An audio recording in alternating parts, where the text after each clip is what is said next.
He fell in love with his maid. Episode 9। Tia Gayatri के गुस्से से वाकिफ हैं। उसे अच्छी तरह पता है कि अगर किया ने गायत्री को रिटर्न आंसर दिया तो इसका अंजाम बहुत बुरा होगा। पहले से इन लोगों ने टिया के लिए बहुत सारी मुसीबतें खड़ी कर रखी है और टिया में इतनी हिम्मत नहीं है कि और कुछ सह सके। टिया अपनी बुआ गायत्री से सॉरी कहती है। टिया के मुंह से जब गायत्री ने सॉरी सुना तो उसे उस पर तरस नहीं आया बल्कि और भी ज्यादा गुस्सा आ गया। उसने झुंझलाते हुए कहा, ए लड़की, तुम समझती क्या हो? तुम्हें हम यहाँ पर रहने दे रहे हैं, वही बहुत बड़ी बात है। उसके बावजूद तुम मुझसे आंखें मिला रही हो। अपना यह रोने धोने का ड्रामा बंद करो और चुपचाप बाहर जाकर काम करो, नहीं तो। इतना कहकर वह उस पर हाथ उठाने ही वाली थी, लेकिन टिया ने डरकर अपने दोनों हाथ अपने चेहरे पर रख लिए और अपने चेहरे को पूरी तरह छुपा लिया। वह घबराते हुए बोली, एम सॉरी। मुझे बस 5 मिनट दीजिए, मैं जल्दी से आती हूँ बाहर। गायत्री को टिया के रोने धोने से कोई मतलब नहीं था, इसलिए उसने 5 मिनट का समय दे दिया और फिर वहां से बाहर चली गई। टिया ने मन में कहा, आज तो मैं बच गई, नहीं तो फिर आंटी मुझे मार ही डालती। और फिर वह जल्दी जल्दी से किचन की तरफ चली गई। वहां जाकर उसने देखा सारा काम पड़ा है। टिया जल्दी जल्दी से किचन में हाथ चलाने लगी और आधे घंटे में ही उसने काम कंप्लीट कर लिया। वह इतनी थकी हुई थी कि सीधा जाकर अपने रूम में आराम करना चाहती है, लेकिन उसे पता है कि अगर उसने अपनी मनमर्जी चलाई तो उसके साथ गायत्री और उसकी बेटी क्या करेंगे। इसीलिए ना चाहते हुए भी वह फिर से गायत्री के पास चली गई। गायत्री आराम से सोफे पर बैठकर किसी से फोन में बात कर रही है। गायत्री के हाव भाव से साफ पता चल रहा है कि वह कितनी खुश है।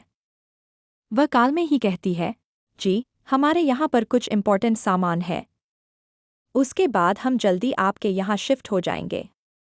इतना कहकर वह फिर से कॉल रख देती है और फिर दिया की तरफ गुस्से से देखकर बोली, क्या है? तुम्हें कहा था ना कि किचन का सारा काम कर दो, फिर तुम मेरे पास क्यों आई हो? टिया ने डरते डरते जवाब दिया। सॉरी बुआ।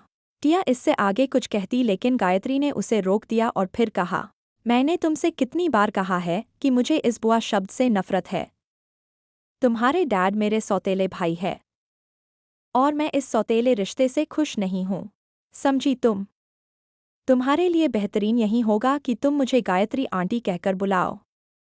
टिया ने अपना सिर झुका लिया और फिर से कहा, सॉरी आंटी, मुझसे गलती हो गई। मैं आपको बस यह बताना चाहती थी कि मैंने किचन का सारा काम खत्म कर लिया है। तो क्या मैं अपने रूम जाऊं? इस पर गायत्री उससे बोली, अगर सारा काम खत्म हो गया तो ठीक है, चली जाओ, लेकिन अपना बदसूरत शक्ल मुझे मत दिखाओ। दूसरों के लिए तुम्हारा चेहरा बहुत ही खूबसूरत होगा, लेकिन मुझे इस चेहरे से नफरत है। दफा हो जाओ यहाँ से। टिया जल्दी से हाल से निकलकर अपने रूम की तरफ बढ़ गई। वह बिल्कुल नहीं चाहती थी कि गायत्री उस पर और गुस्सा करे। इससे पहले कि गायत्री और कुछ कहे, टिया ने अपने रूम में जाना सही समझा। टिया अपने कमरे में आकर बिस्तर में बैठ गई और फिर उसने उस टूटे हुए फोटो फ्रेम को निकाला और उसे ध्यान से देखने लगी। टिया को अभी ऐसा लग रहा है कि वह उस फोटो फ्रेम को ठीक कर सकती है। टिया अपने माँ बाप की बची हुई इस लास्ट तस्वीर को खोना नहीं चाहती। टिया ने उस फोटो फ्रेम को देखते हुए कहा, मैं तुम्हें जल्द से जल्द पहले जैसा बना दूंगी। और फिर वह फिर से अपने बचपन की यादों में खो गई, जहां उसकी मॉम उसे प्यार से अपना नेकलेस पहना रही थी। उस वक्त उसका परिवार कितना खुश था। लेकिन तभी टिया होश में आई। उसे याद आया कि उसके गले का नेकलेस वह कहीं खो चुकी है। जैसे ही टिया को यह एहसास हुआ कि उससे कितनी बड़ी गलती हुई है, वह अपने आसपास की चीजों को टटोलने लगी। उसे याद आया कि जिस दिन शोरूम में उसका लास्ट दिन था, उसी दिन उसने वह नेकलेस लास्ट बार पहना था और उसके बाद से ही नेकलेस गायब है। टिया बहुत घबरा गई। वह अपने आप को कोसते हुए बोली कि मैंने क्या कर दिया? अपनी मॉम की इम्पोर्टेंट चीज़ को मैंने अपनी ही लापरवाही से खो दिया। इतना कहकर वह फूट फूट कर रोने लगी। दूसरी तरफ कोई नेकलेस को निहारने में बिजी है।